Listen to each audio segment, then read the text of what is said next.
When you come back to what I call grounded clarity, which is what really matters, what does my vision really look like? Where am I at now?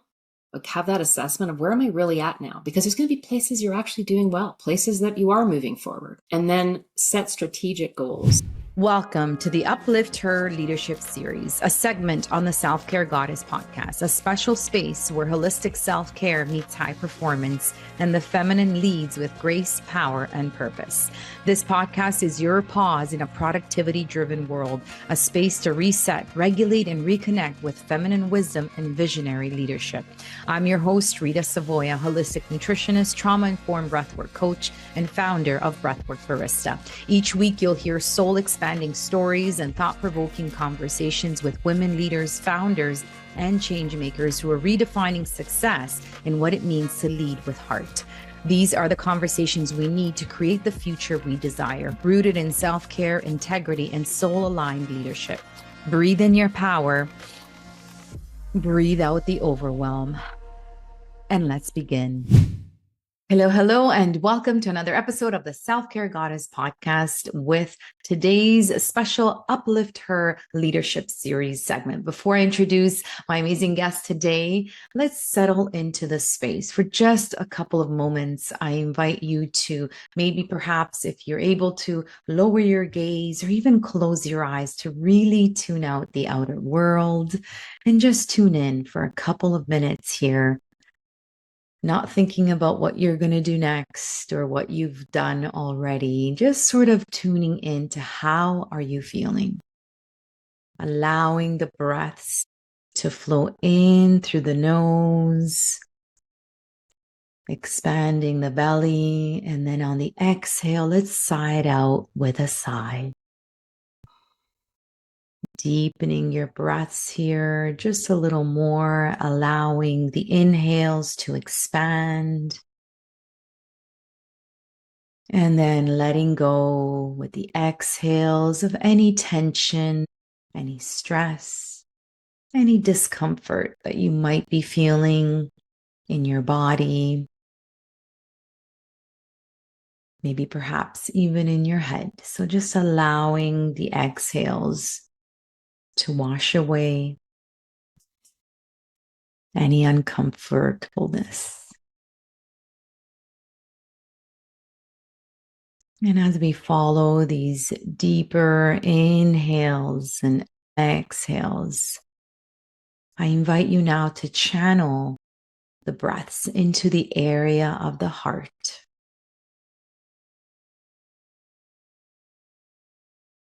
Where attention goes, energy flows. So let's energize this beautiful organ that's keeping you alive.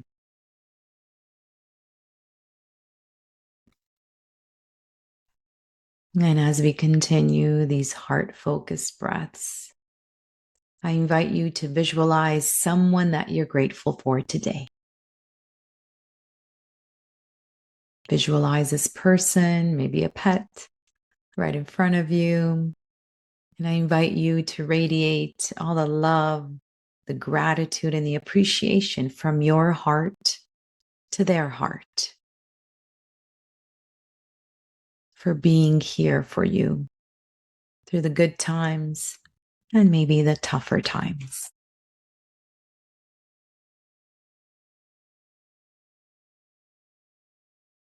And I now invite you to radiate this love and appreciation and gratitude towards yourself for doing the work, for being here, taking some time out for self-care and self-love. On your next inhale, slowly flutter your eyes open and come back to us. Thank you for participating in that quick coherence technique from the HeartMath Institute. So today's guest is a leadership dynamite in human form. Jill Proud is a powerhouse coach, peer group facilitator, and the founder of Vital Visionary, where she helps founders and CEOs 10x their clarity, confidence, and impact. For over 20 years, Jill's been the secret weapon behind Olympic athletes, multi-million-dollar entrepreneurs, and growth-minded leaders across industries. She's worked with the Canadian women's national hockey team before not one, but two Olympic Games, and founded the South Georgian Bay chapter of the Women's Presidents Organization. Whether she's coaching one-on-one, leading a team, or commanding a stage, brings bold energy, sharp insight, and the kind of presence that makes you feel like anything is possible. She's part wordsmith thanks to her wordscapes obsession, part pizza connoisseur, and all about owning your power, Lady Gaga style, of course. Let's give a big welcome to the one and only Jill Proud. How are you today? Hey, thank you so much. What a beautiful introduction. Yeah, I like to keep it nice and light and fun. But I mean, it's nice to, I think for everybody listening, I think we need that on a daily or weekly basis. Somebody who introduces our highlights. Just feel it. So true. No worries. Thank you for being here and sharing your amazing energy with us today and your story. So tell us a little bit more about your personal journey and what's influenced you to be on this mission that you're on today. Yeah. So really, the Vital Visionary was born out of my lived experience. We talked about this when we were talking previously. And I think it's true for all of us. You know, at some level, we have to recognize we're humans having a human experience that we choose to lead, or we choose to be an entrepreneur, or maybe a parent, or all of those things.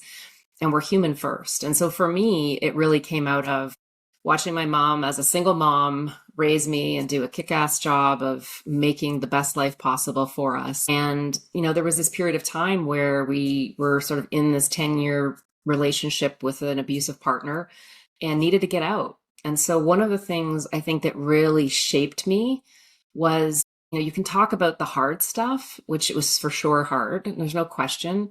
I think for me, as I reflect back, it's often about what happened at that turning point where there was a decision made that says, we need a different life.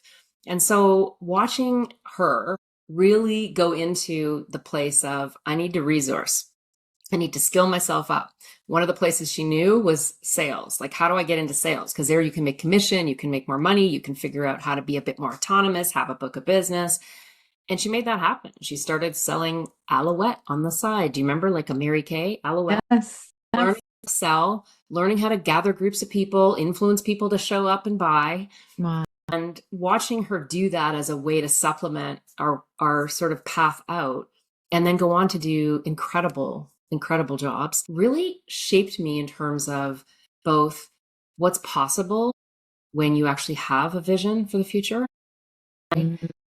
and also how important it is to lead that vision and be in that vision, recognizing our internal vitality is the thing that will actually allow us to get there. And if we don't have this sorted internally, we're not going to hit that vision. And so we ended up doing a lot of work together. Actually, we went to a weekend program. So the weekend program was all about personal development, and they called it at the time mind control. You know, we use that kind of language. Now we would just say personal development, growth. And so we went to this weekend workshop, and it was really transformative. And I remember for me, I remember watching the people facilitating and thinking, wow, like the impact that they're having on these people in the room. And for me, it was like, I could start seeing a different future for myself. I started to write down the things I really wanted. Somebody was giving me permission to envision in a way that I had really never envisioned before. And I started feeling this possibility bubble up, right? And so did my mom. And we had this sort of collective experience of both. That was amazing. And I got to watch these facilitators. I remember thinking, sitting in that room that weekend, thinking, they get to do this for their work. Like, this is what they do for a job, you know? And that started me off. I was about 19. And from then on, it was just this constant journey of growing myself so I could step into bigger and bigger visions and bigger roles. How cool is that? How fascinating is that? And it all started with the inspiring story from your mom. And yeah, I love that. So when you talk about vital, like inside has to be, what is that exactly? Are we talking about like physically, or is it mental, or is it emotional, or is it a little bit of all three? Yeah, I think ultimately it's all of the things, right? It is all of the things. And I ask this of my clients. So in the model that we use to move them from where they're at to where they want to go, right? So they're so clear and aligned that their biggest dreams unlock. They got to be clear on what does it mean for them to have this vision and be able to lead it in a way where they've got exactly what you said, the physical, mental, emotional, soul energy to deliver, because these visions are big, Mhm. right? And so when I ask them, I'll ask them that very question. What does it mean to you? What does vitality mean to you? And I hear the most common kind of answers are some version of life, life force, breath, everything, like big words, right? And so we know what it means for us internally. We all have a little bit, maybe different, slightly different description, but from a big perspective, we all get it. It's a collective experience. And then I ask them, so what does it mean to be visionary? And they'll use words like open, seeing the bigger picture, dreaming, like they've got all of these words for that. And when I ask them the question, so, when you think about being visionary and being vital, which one day to day, week to week is the one that if it's not there is going to take you out? Mm. And everybody goes vitality, being vital. If I'm not vital, I can't deliver on that vision. Mhm. And so for me, it became this really great exercise. I didn't call it this when I started, right? But when I really got that that was the essence of these women with these big dreams being able to achieve what they want to achieve, is how do they arrive? How do they go through the process feeling whole, feeling supported, feeling like they're actually grounded, centered, and have the energy to deliver on it? Because I think for so many women, have that big vision, and the thing that we see is ourselves killing ourselves to get there. Yes. And why is that? Is it the support that we're lacking, or is it ourselves that we're not ready to fully engage, or we don't know what we want, or we're putting everybody else first?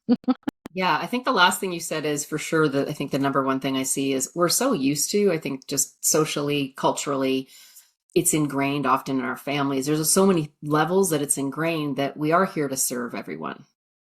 And while it's true, we can play a role in that. And that's important, I think, for all people, men and women.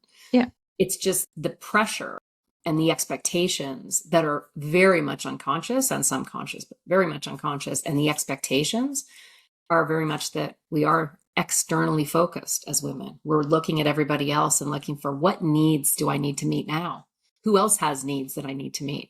And when I sit down with a lot of the women that I work with that are incredibly successful, so it's not that they haven't been successful, it's just that they don't feel necessarily successful. They don't feel like they're vital and at their best. They feel like they've killed themselves getting there. And now they're going, well, what about me? Mm-hmm. And so I think that shift from the external focus to the internal focus is one of the key things that we work on to start. Really, it's about how do you get into that grounded clarity of what actually matters to you, Mm-hmm. willing to do and not do to achieve this vision, right? And so ultimately, that does come with a series of skills around how do I get more internally focused? How do I, create boundaries and expectations that actually empower my vitality so I can regenerate while I'm delivering on this big dream and vision that I've got. So I can bring people with me and be excited about it. And so there's a number of things that, we teach them to calibrate on so that they can ideally day to day, week to week, catch it and catch themselves, because that's the easiest thing to do. Rebuilding vitality is a whole thing. And I've had to do it a number of times in my life. I'm sure you have, and many people listening. When we can come to a place of stabilizing and sustaining, right? That's a really healthy place to be, because now we're sustaining and continually refilling and building. It's not the exercise of having to completely recharge. Right, right. It's easier as well, right? Wow, this is beautiful. So do you feel that, like, what's the age group that you help women in? Is there a particular age group that you can help, or is it just everybody, or the woman has to go through a series of events for her to be like, okay, it's time to bring back or reconnect with my vitality? Yeah. So here's what I find. I mean, typically the women I'm working with are generally sort of late 30s to early 60s. And I Mhm. would say, it's interesting because I've got a group right now that I'm running that's really age diverse. It's super fun. And the women are incredible in it. And it's actually the same patterns The same patterns are there. The question is, I think, where we're at in our life of where do we get to catch it? I think the women that are coming in who are earlier in their journey Mm-hmm. are feeling it because they've got all kinds of things being young. Maybe their parents, young parents, they've got aging parents too. Like everybody's got a lot of the same challenges. What I would say Right. is they get a chance to build some skills and understand how to, I think, for a longer runway, be able to be sustainable in what they're doing and set clearer boundaries and feel good about those. And so I think that's the main difference. What I would say is, typically the people who are women who are in their sort of their late 40s, early 50s are going, all right, so what is my next thing? They're kind of looking Hmm. at what is this next chapter. And so that tends to give them more of this energy of, well, what is my vision now? Because I'll often Right. say to them, when's the last time somebody asked you, what's your vision for you? And that's where we start. They've all got companies, they're running companies or they're running it for somebody, they're presidents, CEOs, founders. When have you stopped to actually say, well, what's 10 years out look like for you? Mm. All of you. And so one of the things I see is they'll often say, I know, I don't know. They ask me that. I feel so identified with my role in my business. True. I feel like that's everything. And I'm like, can you see it's not? And they're like, yeah. And then you watch this sort of confusion. And then there's often, after we do coaching and we do these VIP days and they get to explore all of this and like completely redefine things, and get massive clarity, what you'll see is this just opening and uplifting. It doesn't have to take that long. I think sometimes we think we need to take years or months or weeks. We do a whole bunch of this in one day. Well, yeah. And so what I think is you hold the space, you ask great questions, and then you allow them to just, Mm-hmm. what they're always surprised about. The consistent thing I see in here, which I love, is really how brilliant they are and that they do know. Mm. Because my job as their coach is really to hold the space, ask the questions, listen, let them go through their thing, and then capture it. But just so you know, like one of the things I do is we're off digital. We are not on computer at all. A VIP day is flip chart and colored mark. I love that. Old school. Love it. I miss it so I much. know. And So it's fun. remember it, it's colorful, it's Yeah. visceral, right? They love it. They take pictures, we capture it all. And so what I would say is that when you ask the question, I just think we're surprised that it's in us. And it Mm-hmm. totally is. We just don't get an opportunity or space to do that. And I think we need to create many more opportunities for that for ourselves Mm-hmm. so that we have a space to actually ask the hard questions and to really be reflective. Because you've got the answers. Yes. Always within us internally. Yes. I love that. So inspiring. Yeah, I'd love to join one of your sessions. Yeah. So, in terms of your pivotal moment, so you've talked Yeah. a little bit about when you were 19, Yeah. and that was really what drove you here, or at least started that spark. Were there any other pivotal moments where they were really challenging, and then you're like, "Ah, I can do this. I can do," and you have, and just tell us. We love these success stories. Yeah, for sure. I think there's a few. I will say one of the things coming out of that, watching these facilitators do their work, right? I just became kind of a learning junkie and going to programs and signing up for deep work stuff and doing, 5 and So 10 days. cool. Like I did all the things. And so one of the things I always like to say to people is we think we have to do like professional development. Everything you do for yourself, everything you do for yourself will impact every area of your life. So actually think as leaders, what I said is we're human first. If you go in with that as your lens, is that I'm going to learn what I need to learn and I can take that everywhere. Mm-hmm. It's going to serve you in so many places. And so I did a whole bunch of that. And I got hired into a job and I didn't know why they hired me. I'm sure people listening have had this experience where you're like, okay, I'm looking at they sent me the job description. I'm looking at it.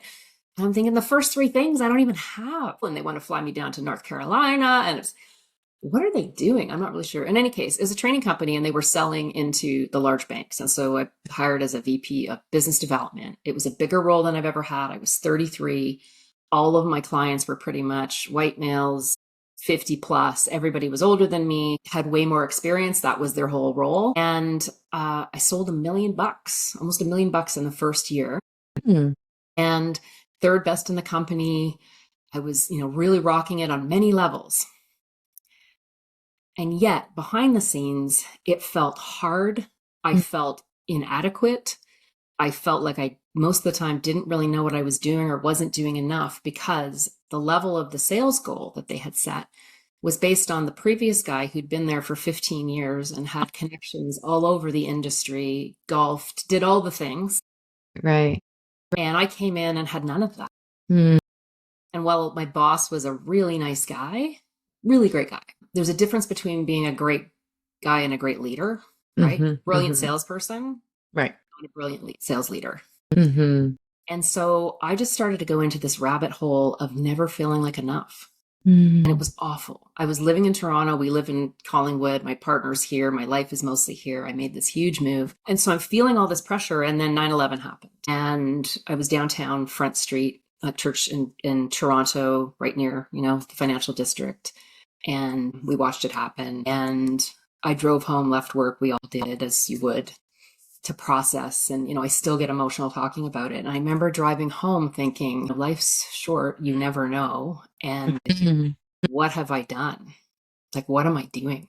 And I got home and I talked to my partner, Ray, and I said, look, something needs to change. I'm the only one that can change it. And I don't feel successful here. I don't feel like I'm being my best self. I don't feel gratified in my work. And I made a plan. I decided within the year I would be leaving. And it was a hard grind, because when you've decided and then you stay. Yeah. So, everything triggers you. Yeah. And I was still challenged with the sales side, and there was all the things. Anyway, what that did though was I left, and they actually asked me to come back. They wanted to extend it. They weren't feeling these things, but I was. Mm-hmm. And it wouldn't have taken much to actually make me feel better and help me hit my goals. And I recognized if they weren't willing to do that, then there was no point. And then I went through that whole, what do I do now? Because as much as I had been planning it, I didn't really know how to call what I wanted to do, which was really coaching and eventually leadership coaching and eventually particularly niching with women. Mm-hmm. And so began the journey. I meditated, I did yoga. I spent several months just taking some time. Nice. And Ray would walk by me and I'd be downstairs doing my yoga stretches and, trying to manifest what I wanted. And he would say, hey, babe, what's up today? What are we working on today? When do we get through this part?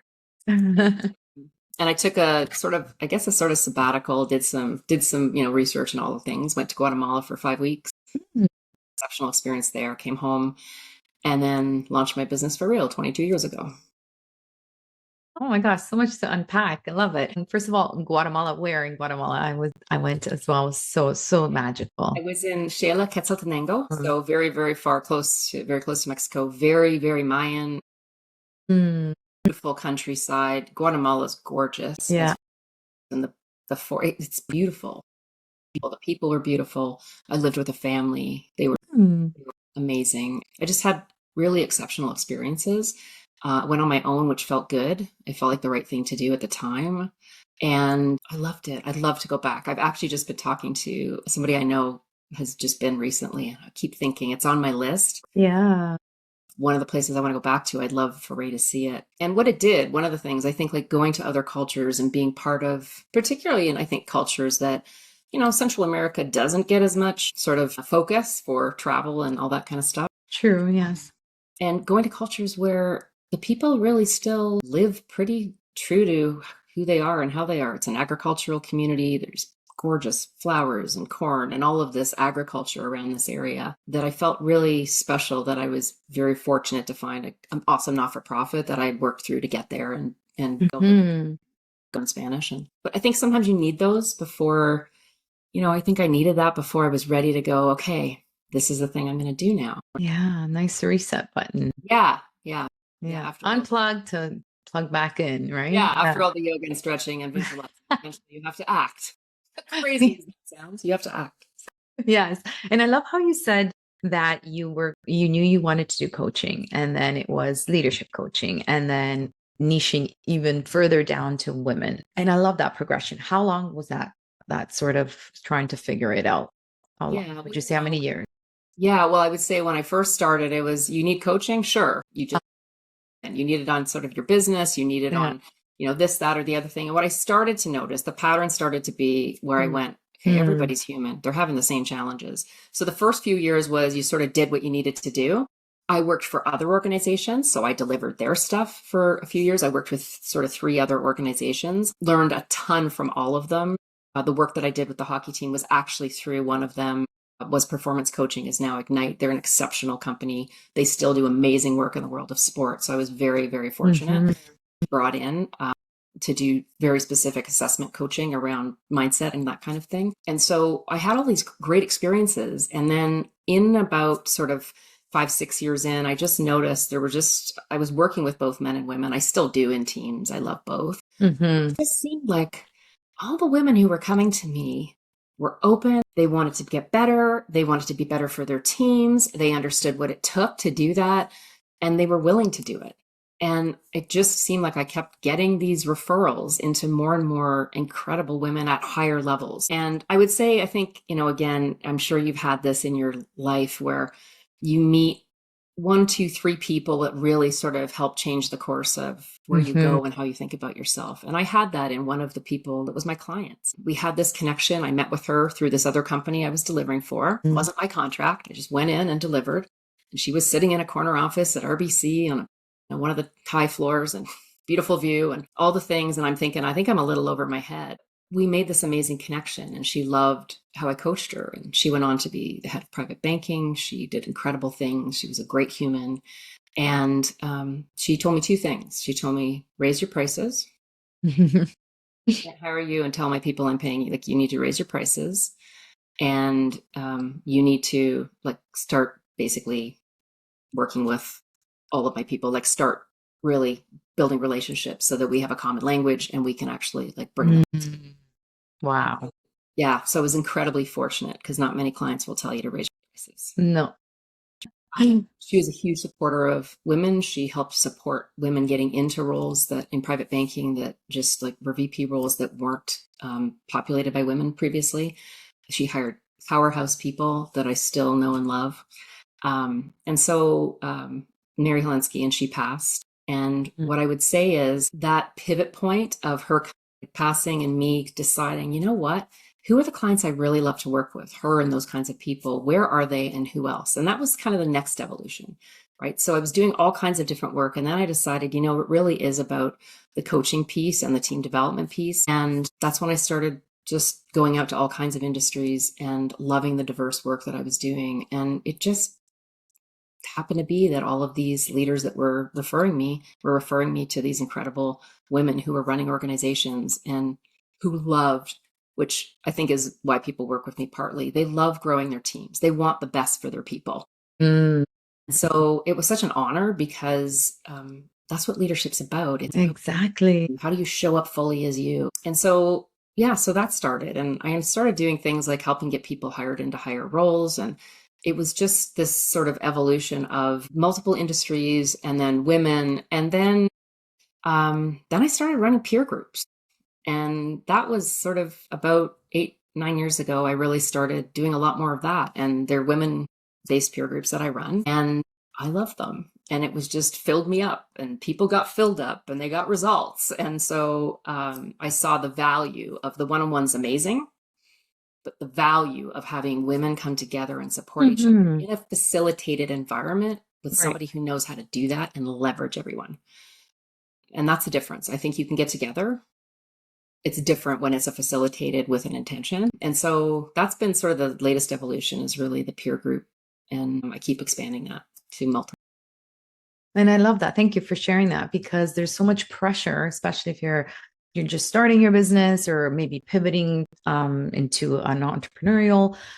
It's all about niche. And it's like, because when I started my business back in Dubai, which was an HR consulting, like you, I was doing everything. I was doing recruitment, I was doing training, I was doing retention stuff. And then finally I got into more of the leadership development, mentorship things, but it needed at least a good 5 to 6 years of, okay, understanding what's really energizing me. And then you're right, it doesn't happen by chance. You attract those clients and attract those opportunities because you're energized by them. So yeah, for anyone listening, you don't need to have it all figured out. Yeah, you won't have it all figured out. And both of us have done different, over here, tried this over here.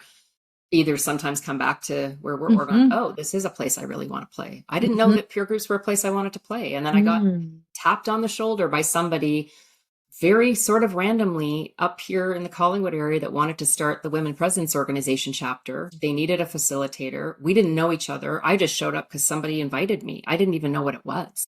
So it's kind of hilarious how these things happen, right? And no coincidences. No coincidences. No coincidences. She said to me, you facilitate, you could do this. And she was a riot. Nancy Griffin, she's helped, like, bless her, she helped start this, and it's been an amazing journey. So I want to say, I think the other thing is those opportunities are going to come when sometimes you show up in spaces, you don't know why, or you're having conversations or meet somebody and you're not sure why. And then all of a sudden, we're in our 6th year. And the most fascinating, interesting people that you wouldn't know necessarily up here. They don't have a shingle out, and they're running multi-million-dollar businesses, taking names and having huge impact. Yeah. So I love those serendipitous. Yes. You didn't plan it. And I think the other thing, don't you find this, is like when you're open, people will tap you. Exactly. Yes. And you'll notice it as well, right? Because you're open. You don't have these sort of blinders on. You can't really see what's going on peripheral. So you can actually see those opportunities come your way too. Yeah. It's a little bit of both. The energy you're emitting out, but also the opportunity that you are open to it and looking. And I just want to say, because we've talked about a number of things in my life, sort of that has the things I've said yes to, or the opportunities that have come up. You'll notice I could tell you a bunch more.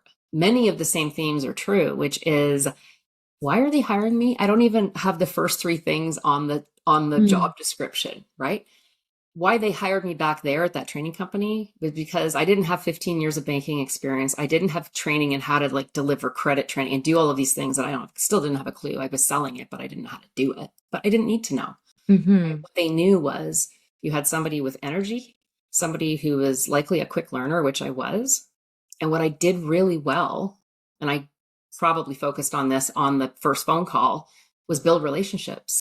And so when I was in that role, I think what I would say was really smart of me is that we had all of these consultants that I had to hire in to do jobs. They were assigned to certain jobs, right? I had to get them and collect them. And we had a list, but we had to get them in and organize them and work with them. And they had to want to work with us and our clients.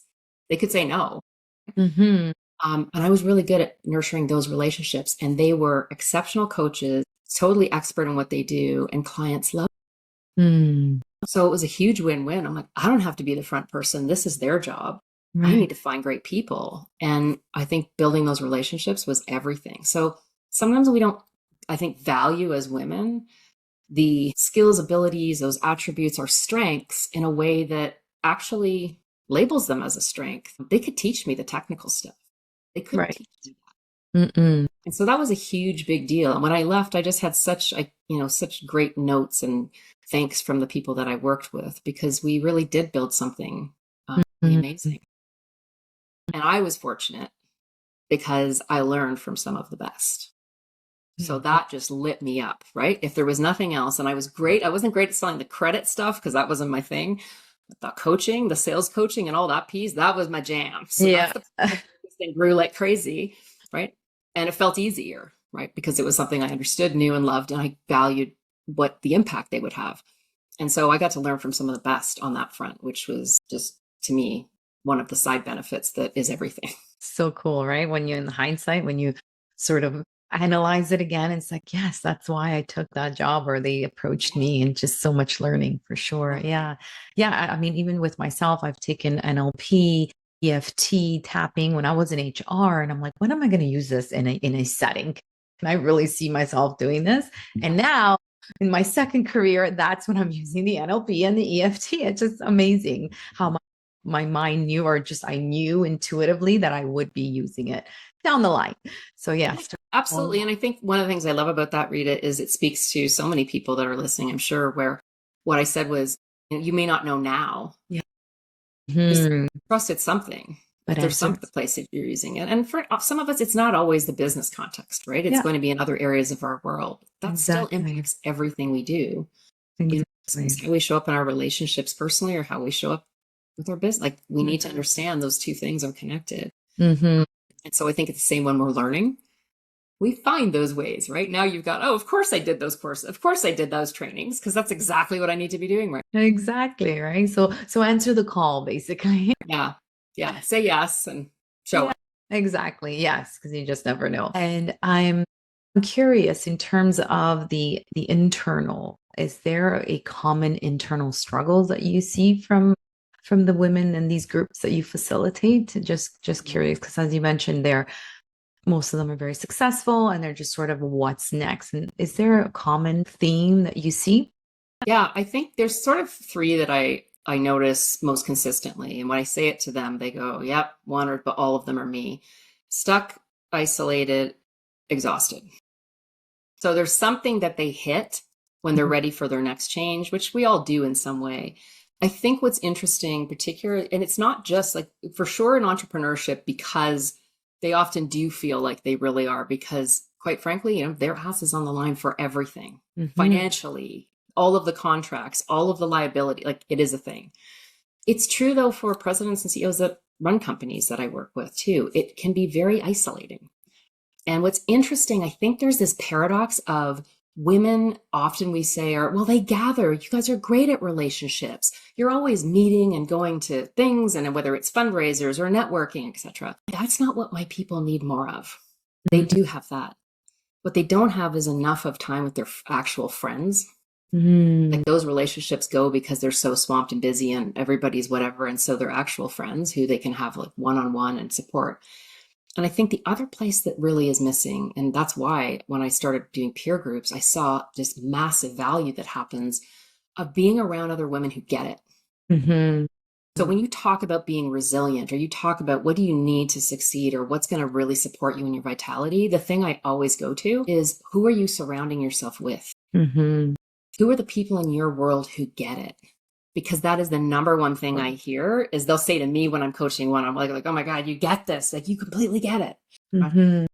Say, well, friends, family, other people in your world, not so much. No, love them and no. And then when they come into a peer group or they're around other people or I'm doing an event, they're like, oh my God, these are my people. Like, these people get it. They know I don't even have to explain. And I can show up and go, I think I'm going to lose my company. Right. And everybody goes, okay, breathe. All right.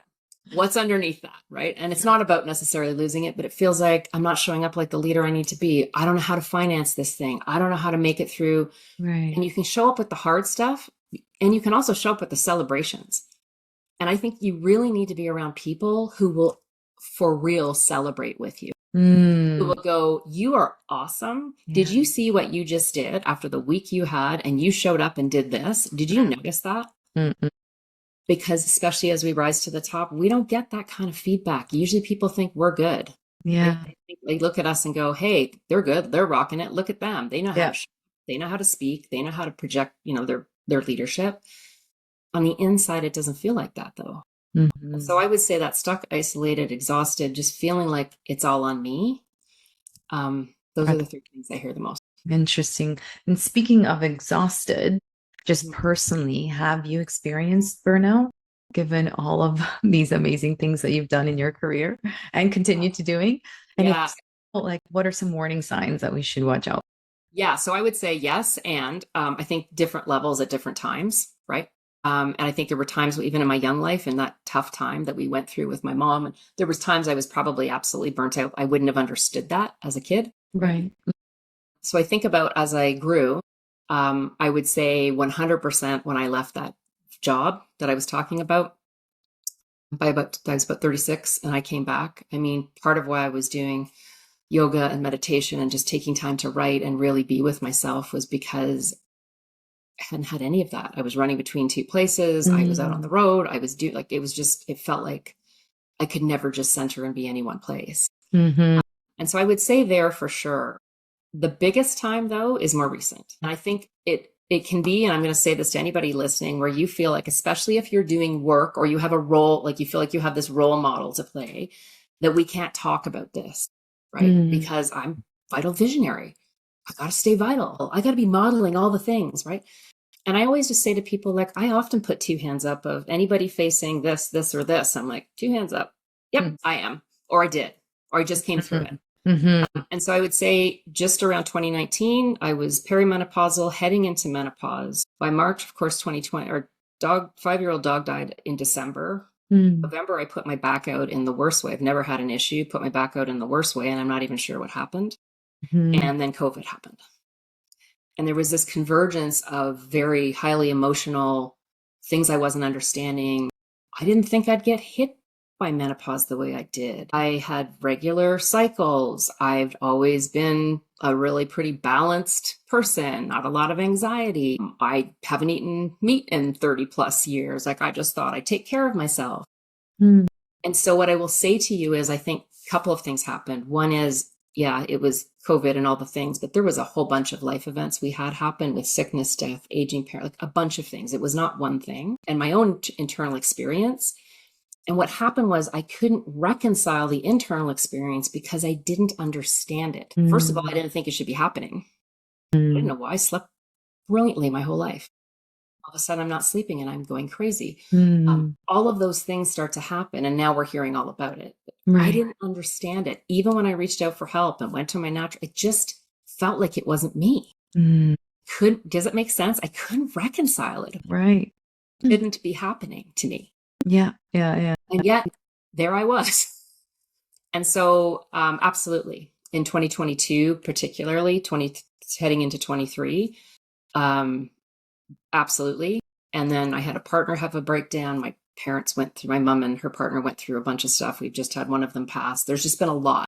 Right. So coming out of that 2020, 23 sort of like, when does this end, right? When does this, I will say, well, I can share, I don't know if it's helpful, like the things I really started to pay attention to help me both reconcile as well as manage and cope differently. Is that helpful? Yes, please. Yeah. That was going to be my follow-up question anyway. Okay. So what I was going to say is, and I just want to say, Rita, I think it was this place of coming to a place of going, I know these things. None of these are going to be like super surprising. I need to live them differently. So movement's always been part of my life, right? I cross country ski. We have 16 acres up on the Niagara Escarpment. We work the land. We love it. We walk every day. We're active. I'm active.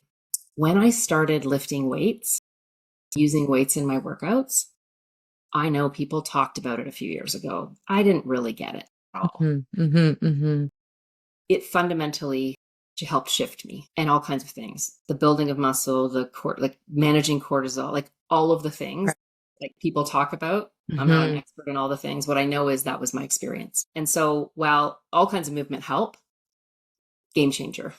Wow, I love that. Game changer. So I think hormonally, as well as keeping me centered and grounded. And just the second with mindset, for me, I've always worked on that. I've always had practices around that. I journal, etc.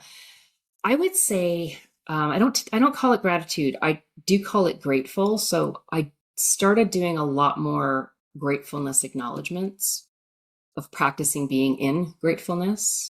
I think I've had that, and it was often also out there. I would intellectualize it. I think I internalized it. I've internalized it much more strongly. And so you're feeling it now.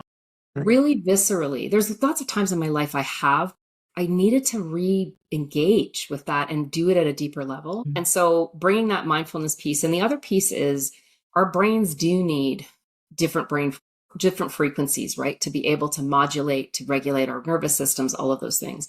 And so things like, there's an app that has all kinds of amazing meditation hypnosis on it called I Awake. There's a bunch of different ones out there. People I'm sure listening have their own things. Those things really made a difference for me because I was intentionally putting myself at certain levels that were actually about anywhere from mental clarity to deep healing. And those are different things. I think I got more discerning around what does my body brain actually need. And then I would also say, I think one of the big things for me was I do this exercise, and I do it with all of my clients and my groups, of choosing 3 words for the year ahead. And it's not just hey, pick 3 words you really like. Like lots of people do that. This is actually a deeper exploration of what 3 words are going to move you into the vision that you see for yourself. It's like literally help move you there. And it's a much more viscerally connected and neurologically connected experience that I run. for me this year, the first word I chose, the number one word, that if that happens, everything else will, is center self. And I think I love it that it's simple and has deep meaning. And for me, center self is really about not just centered as in grounded centered. Yes, that's important. It is about centering myself in my vision for real. Like I'm actually part of the vision. I actually see myself reaping the benefits and the joys of the vision, right? In my decisions, the things I choose to do to get there, and in the impact I most want to have. And if those three things, if there's out of alignment and I'm saying yes to something, right? Like if this podcast wasn't on a topic that I thought was particularly compelling or important in the world, wasn't really like aligned with my impact, et cetera, which of course it is. But I'm willing to say no to things. Amazing. So I just think that center self has been a very powerful phrase for me, and because I'm living it and I am saying yes and no much more consciously. And what are the other two? So my other two, grace and passion. I've had both of those previously. So I want to say to anybody listening where you think, yeah, I've done that maybe. And I would say, you may want to get the tool that I have because you really do want to sit with and go deeper. But it's also at a different level for me. So grace and passion mean different things to me than they did 15, 20 years. Exactly. Yes. And I just wanted to share quickly, passion for me, it's come up a number of times in my words. I know I got some fiery energy. I love, that kind of big energy and moving things forward. In my late 50s, I just feel like I have a different relationship to it. I still love the spark and the fire of it. I also want the pull energy. I want the flow of passion, not just the push. I like that. Yeah. Oh yeah, I totally get it.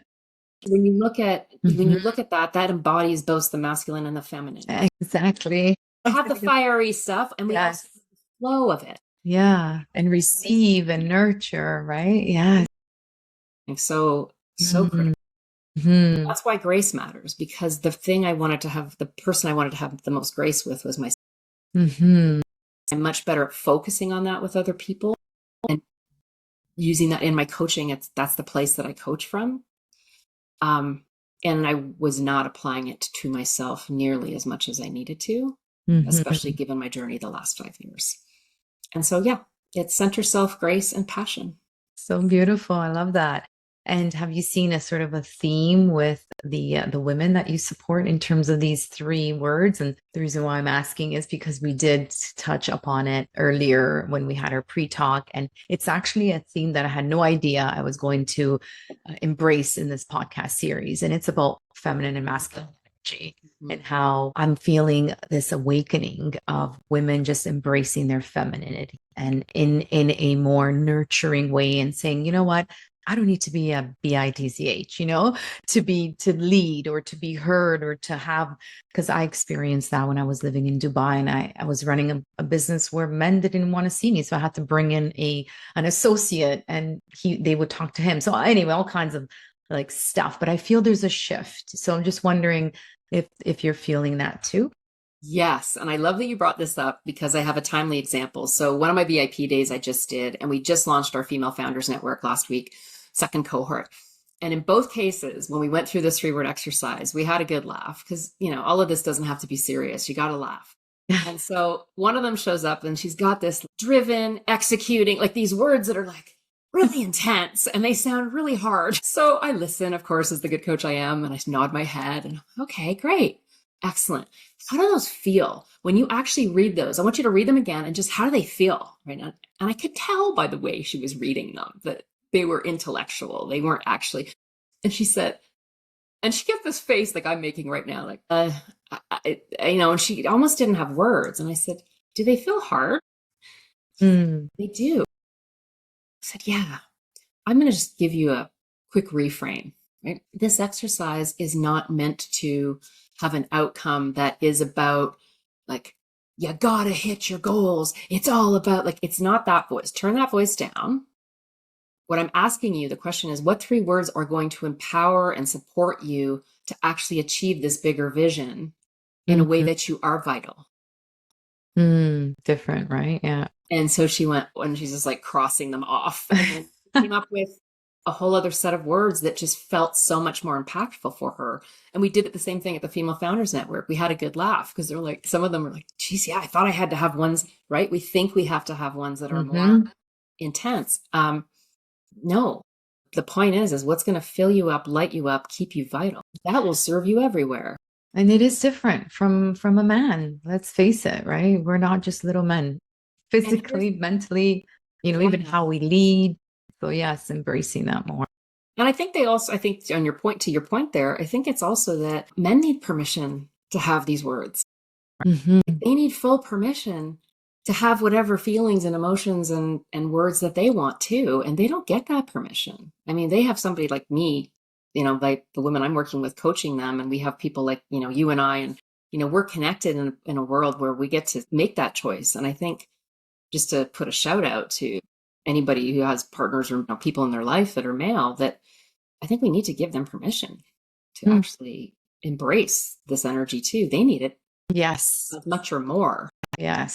We need to bring that in alignment. And that's a whole other conversation, but we can see it's blowing up in the world all over the place because we just have a healthy interaction between the masculine and feminine and how we embrace both. Right. Yeah. It's definitely flourishing on both sides and embracing that, being more sort of in the middle and then having access to both, if you're a female to the masculine energy and if you're a male to the feminine energy. So it's coming. I mean, it's exciting to be, right? Like we're all learning. So I think that's the other thing is like, we're not going to have it all figured out, but I would say, I'll just say if anybody's doing the 3-word exercise is to, take a breath, lighten your load a little, do it in from a perspective of what will really support and keep me vital. What is the thing that will just use those words. Yeah.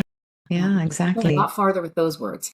And then it's almost like a litmus test, or like you check in with those words when there is something that's coming in. Well, is it aligned to how I want to be feeling this year, right? To those things that will it light me up? Yeah. One of the people I was working with said to me, to the group actually, she said, I've never done it in this way. Like Jill made me go deeper on these. And I have them everywhere. I make them. I just don't make them. I say, hey, I invite you to put them. I have mine by my light switch. I have it here. I have it here. I have it in my wallet. Like I do, because I want to be reminded. Right? So they started doing that. And this person particularly embraced it, Jess. And she just said, hey, like this has changed everything. I am using these for real as my litmus test, as my filter. So I call them focus to filter. Yeah. They are your filters. So use them day to day because they will shift your decisions and your experience. So true. Yes, I love that. So what is a piece of advice that you would give a high performing woman that's maybe struggling in these uncertain times? Yeah. I think the biggest thing, that in my model that I work with to help people elevate to unlock that biggest dream in a way that they can stay vital, it really starts with clarity. And I think when we go back to the fundamentals, and clarity is really a fundamental thing, what do you really want? What is your vision? Because often what's out of alignment is, yes, there's this larger world, there's tumultuous times, no question. It is so easy to get pushed off our center. When you come back to what I call grounded clarity, which is what really matters, what does my vision really look like? Where am I at now? Have that assessment of where am I really at now? Because there's going to be places you're actually doing well, places that you are moving forward, right? And then set strategic goals. And what I mean by that is I think we do a lot of kinds of goal setting, right? And people will come to me, especially my entrepreneurs, right? And they'll be like, hey, here's my KPIs and here's my revenues and profitability. And that's fantastic. Those are easy though to measure. I'm getting them or not. They're pretty easy. I think the harder things are setting strategic goals around what am I going to do to align to the vision based on where I am now? Because sometimes I think, and especially in these wild times, we'll go, well, I need to do more of, and I need to achieve more. And I just would say, take a breath. Maybe you don't need to scale 50% or 40%.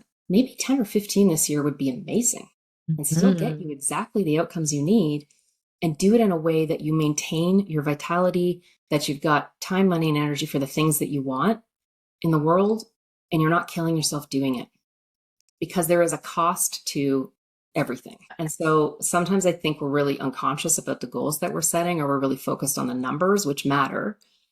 But we don't get the numbers unless we've got the energy and the capacity mentally, emotionally to actually lead a team to hit them. Because a lot of people here are listening or leading teams. you're the one helping hold the space for the bigger vision and getting them in this sort of staircase to the goals that will get us there. And that takes time and energy. Teams, leading people, takes a lot of time and energy. Mm-hmm. And so I think the biggest thing you can do for yourself is get really clear on that first sort of, I call pillar, which is, how are you going to have grounded clarity for you? What's your vision? Where are you at now? What are the strategic goals, both personally and in your business, that are going to allow you to achieve? Mm-hmm. And I just always go back to that because I feel like it's bite-sizable. Mm-hmm. Mm-hmm. You can definitely work at it. What are your thoughts on? Sometimes I find that it's easier to sort of unpack what I don't want and what I don't want to do versus what do I want to do. That's for me. Sometimes that sounds a bit daunting. Like, I'm not sure, but I know what I don't want. Is that helpful, or should we just be going to that? What is it that, what is for you? And people will often come and they will start sometimes with, well, I definitely don't want to have now. I don't want to be working this much. I don't want to. Great. So I write all those things down and then I just reframe it to, so if you don't want this, what would it look like if you didn't have that? Mm-hmm. If you had something else instead, what is that something else? Okay. If it was different, what would it look like? Mm-hmm. Better. If it was more aligned, if there was more money, what would that look like? And really quickly people go, oh, I would be doing this and I would be doing this and so one thing I want to say on this is, it is important to understand. I mean, all of our biggest teachings and learnings in the world come from what we didn't want or something hard, pretty much. Mm-hmm. Success, like some people say, my biggest success also was really challenging. And that taught me, like, it's often the challenge that teaches us the biggest thing, right? So what I would say is, it is important to acknowledge those and recognize them because you know what you don't want. Those are really move away from goals. I don't want that. I don't want to feel like this. I don't want to look like this. I don't want to have that problem. Those are move away from. What we want when we say, what do you want, are towards goals. Mm-hmm. What do you want to move towards instead? More powerful. Yeah. Towards goals pull you. It's not a push away from, it's a pull towards. And we need that compelling vision to light us up, to give us the energy and gumption to go do what it's going to take. Because it's going to take work, right? It's going to take vulnerability. It's going to take us falling down and failing and getting up and maybe doing it publicly. So I think what's really important to understand is that is great. It's good to know what you don't want. You can't stay there. That won't get you to what you do want. It's kind of like looking in the rearview mirror and trying to drive. Yeah, exactly. Love that. Yeah. Love that. So I love this question, by the way. And it's quite interesting what the women are saying, but what is one rule, Jill, that you've joyfully broken on your way to where you are now? Yeah, I think for me, it's often been, this comes up a lot because I think for women, and the research shows this, Sally Heckelson's book, How Women Rise, and it's well documented that we often, compared to men, feel like we need more education, more certificates, more training, more. Yeah. We don't apply for jobs that we feel underqualified. Like, men will do it in a second. I wouldn't have applied for that job if they hadn't called me. The first three things I didn't have. My first thought was, oh, they're not going to want, and she immediately said, you sound great. I'd actually really like to introduce you to the client, like within a 20-minute conversation. So men don't justify that. They're like, oh yes, you want me for this? Of course I'm qualified. Right? Mm-hmm. So I will say what I sort of threw out was, I don't have a lot of formal certifications. I've done tons of training. I've worked with some of the best in the industry. I have learned from incredibly masterful people, and that's how I learn. Mm-hmm. And I've gone into situations and places, and I've auditioned for different things, and nobody ever asked me for my degree. Mm-hmm. My degree has nothing to do with this, by the way, in university. Nobody ever asked me what my certifications are. None of that. So I think for me, I love that about me, because I really did go for quality and learning in the trenches with people who get it. I remember being up, I will tell you this story quickly. I was up against a number of people auditioning to work with this company, and they were a fantastic company. I really wanted to do work with them, and you had to audition, and my audition was okay. Like, I got up and did a teach piece, but I was nervous and I wasn't really sure what they were looking for. And I was still pretty young. And anyway, I got it. I got the gig. And she said to me afterwards, she said, I have to tell you, we had some other people in here, and one of them's like really high level prof at a huge business school and all of the things. But you know what? We couldn't put him in front of clients. you're out there and like, I want to listen to you. I didn't care what you were teaching at some level. And she goes, and you know what she said? She said, and then you asked us, because I did ask this in the post interview, we were all sitting around a table and I said to them, so what's the expectation of trainers when we're in front of your clients? They're not my clients, they're their clients. What's the expectation of, you know, do you want me to talk up the programs? Is there something you want me to link in terms of talking to Steve, the sales guy? Like there was just some things that I sort of asked about, and all companies love people who want to help sell, right? And that's not why I did it. It was just a natural evolution for me. Right. How do you want me to represent your company? Yeah. Like that was brilliant. We love that, right? And I did go on to help them do that. And it was part of the job, but it was part of being representing them. Yeah, amazing, right? I just love it. I just love it. It's so inspirational. I love this. And which brings me actually to the nice little segue into your legacy. What is your legacy, Jill? What do you want to leave behind for these amazing high performing women? First and foremost, for me, it really is about holding myself to being a model for what happens when you really embrace your vitality to lead your big vision. What happens to your world when you actually really stop and say, if I do this, if I actually focus on my life force, what lights me up, what fills me up, if I actually focus on being sustainable with me, what happens to your external world? And so to be able to be a model for that, to give all of these women permission to be fully them, because ultimately in the middle of my model, Vital Visionary to me is wholeness, right? It is about being the fully you and embodying that in all that you do.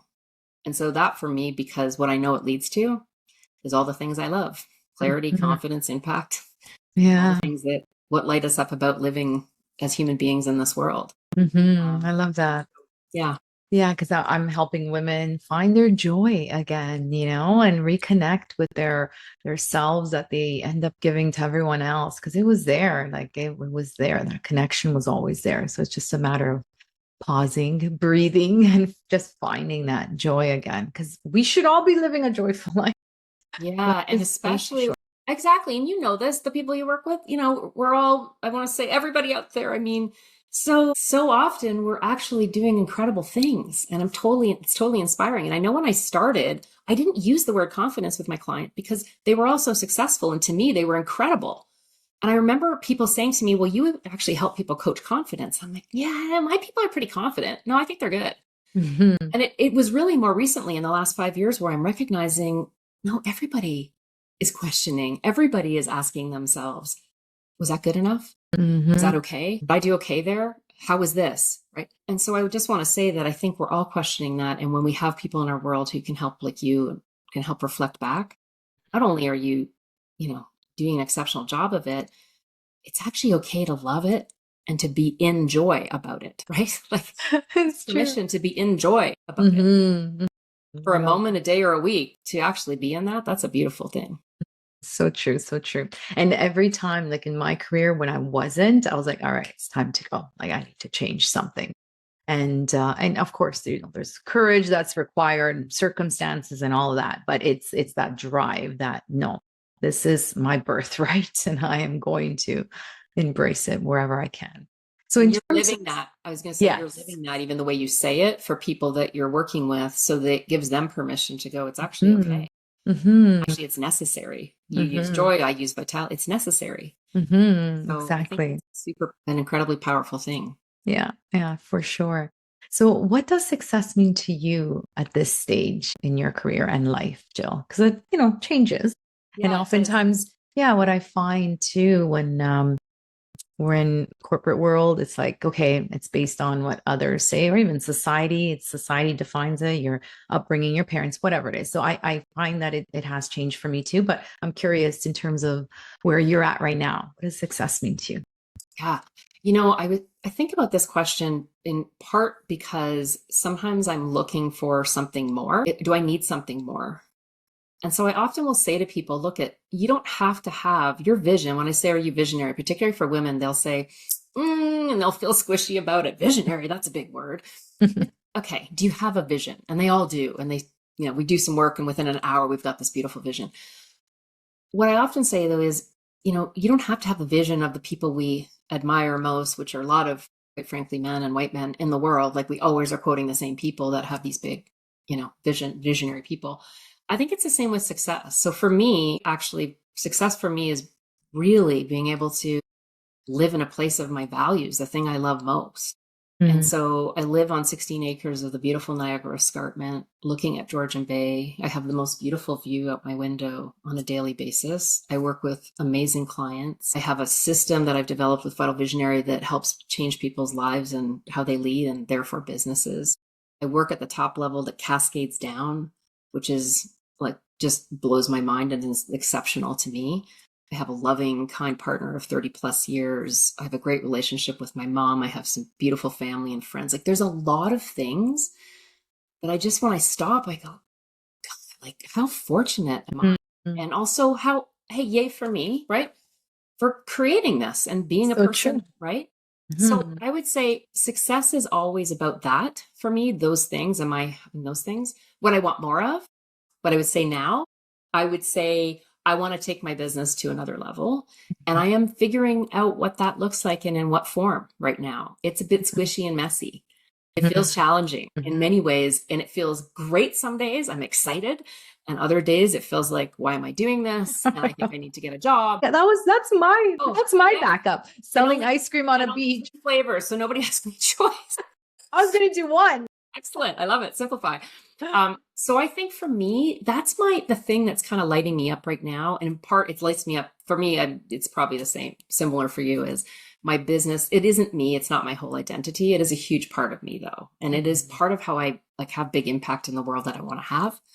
And so it does matter what I decide to do next and what that looks like. So I would say success looks like me figuring that out and having the people with me to support that and having it feel more centered, more easeful, more flow, and yet even bigger impact. How can I have those things and bigger? Definitely. You'll get there. You'll figure it out. I'll keep you posted. Yeah, for sure. Exactly. That's fun.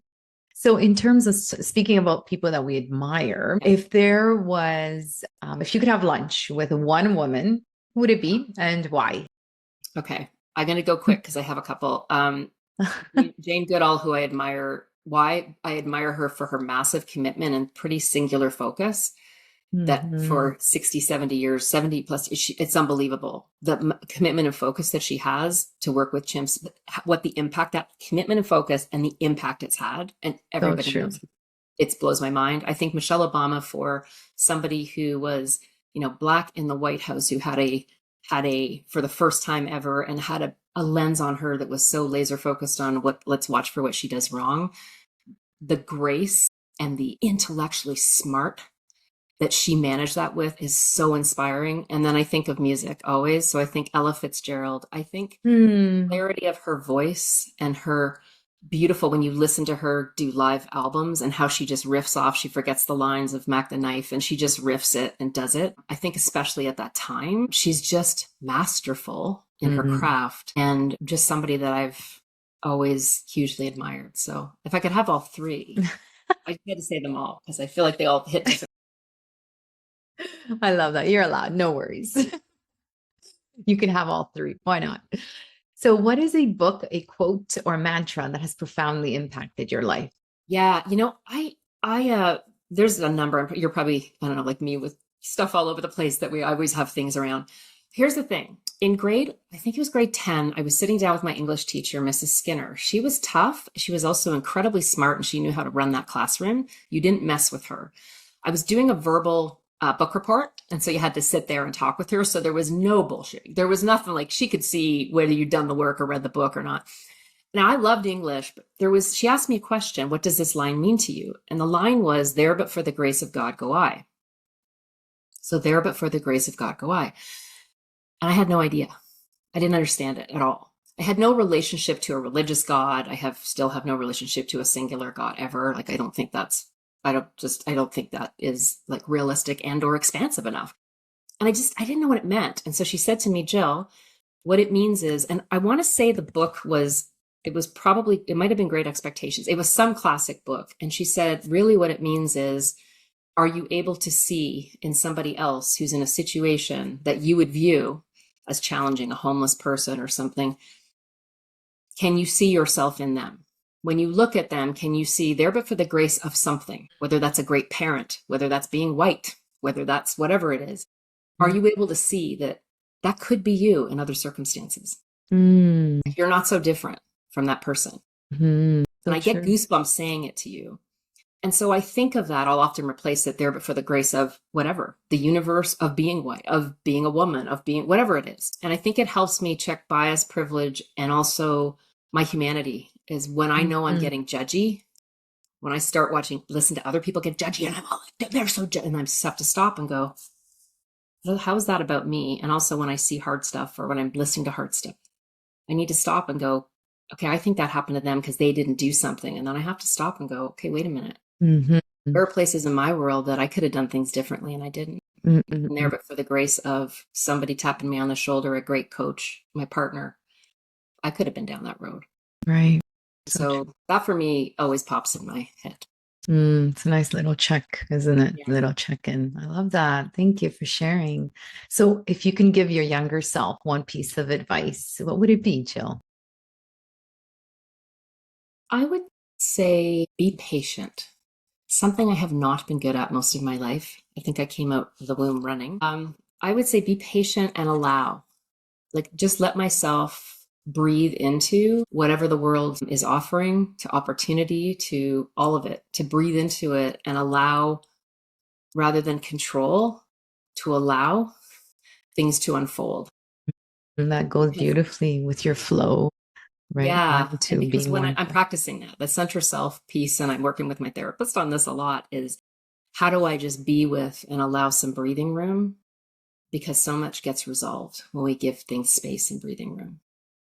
So true. And you're talking to a breathing coach. So I'm like, yes, you've used breathing so much and breath. And I love it. It's so true. And it's so underutilized. And I feel like more and more people are getting it. Like there is a shift. There's definitely a shift. So we're on our way for sure. You're helping people move from the intellectual breath. Take a breath and people go, okay, what? No. I'm not a breath. Exactly. I love this. So we are into the fire rapid questions. So some of them are rapid, some of them not so rapid, but yeah, let's have some fun. Okay. So one word to describe you as a leader, Jill. Visionary. If your leadership style were a dance move, what would it be?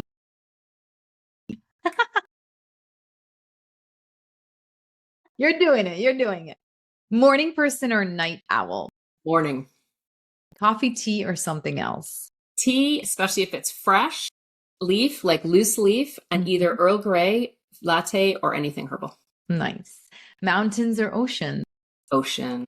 Pizza or pasta? I think we know the answer to this. Pizza. So which one, if you're vegetarian or? Yeah. Well, there's a local place called Kitty Pie that makes these great margarita-ish. They call them pizzas. We have later pizza we go to here that has the zucchini pizza. I just love all kinds. Yeah. I like running my pizza through the garden. So whatever. Elegant. Yeah. Exactly. And if you were a kitchen appliance, which one would you be and why? As a kitchen appliance, I think I would be a blender because I think about bringing the best of people and strengths and opportunities together and bringing that mix in so that we get the best of everything. Yes, love that. I see that. And your oddly specific superpower. My oddly specific superpower, I would say,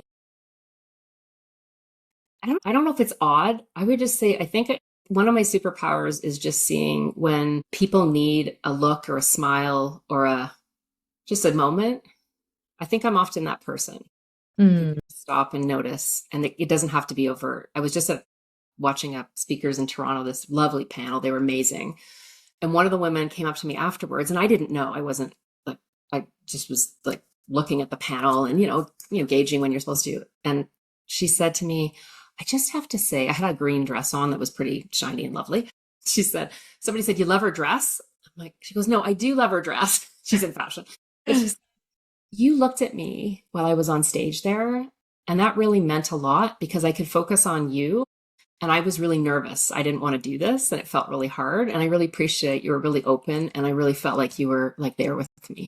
Mm. And I was like, I don't know this person from a hole in the wall. I'd driven Toronto for 2 hour talk and then I was leaving. And it was just, I just feel like maybe it's not odd, but I think it's important. Yeah, it's definitely a superpower for sure. And I'm sure you've developed it over the years. So, Mm-hmm. Sure. Awesome. Thank you. If you could master instantly any new skill, just like that, Jill, what would it be? personally, I'd love it to be singing. I think that would be amazing. And to know how to do all the things. And if it was, and I would say physically, I would love to learn how to hip hop dance. I would love to instantly be able to move like that. Nice, nice. You could totally do it. Totally. So, well, maybe this could be what's on your bucket list. What's next on your bucket list? Immediate, and let's say 10 years from now. And you can pick personal. Immediate, I think of actually summer. I think of Ray and I sat down and really intentionally and planned. So it's simple. We want to be with friends and family. We are nature people. So we're doing backcountry, like, and only stuff on our back into Algonquin and other places. Mm. We're going to see music, and we go to the beach and swim in Georgian Bay almost every day that we can. And I think it's all about that this year. That feels like bucket list to me because life has been a thing the last 5 years. It just feels completely delightful. Amazing. In 10 years out, I would love to be 4 to 6 weeks living in another country. I don't have to be there for months necessarily or go move anywhere. I love where I live. We love being here. Yeah. Would love to places like, I'd like to go back to Guatemala, Mm. to go to the Philippines and dive for real, especially while the reefs are still here. I'd love to go to South America again, like Argentina, maybe Patagonia. Mm-hmm.